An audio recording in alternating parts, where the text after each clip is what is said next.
ভাই নিজর রাখলে ফকিরও বালা। নিজেই নিজের ডিসিশন লইয়া যে কোনো জিনিস করতে চাই নিজেই ডিসিশন লইয়া যদি করেন, আরেকটা যদি লস হয় লাভ হয় সব আপনার। আর যদি অন্য কেউর ডিসিশন লয়, বালা দেখ বাদ দেখ, যদি আপনার লস হয় তখন এইটা খারাপ হইব। তো নিজর রাখলে কোথায় আছে, নিজর রাখলে ফকিরও বালা।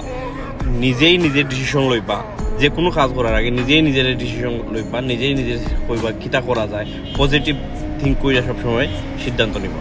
বাট অন্যর কথা অন্যরে জিকাইয়া আর কনফিউশন হইয়া পরে সিদ্ধান্ত লইয়া বিপদ পড়ার দরকার নাই। কারণ আপনি যদি একটা ব্যবসাত নামেন, নিজে চিন্তা করে ব্যবসাত নামেন, ব্যবসাত লস হয়, তার হইতে পারবো যে এখানে আমি নামছি আমার চিন্তা করি। আর যদি অন্য কেউ কয় ভাই নামও ব্যবসাত আর পরে লস হয়, তো কইবা এই অমুকে আমার বিপদও ফেলাইছে। যদি অমুকে হইতো নামিও না, তাহলে তো আমি আমার এই লসটা হয় না। তো সপ্তাহ পরে নিজে রাখলে ফকির পালা, অন্যরে যেখানে লাভ নেই।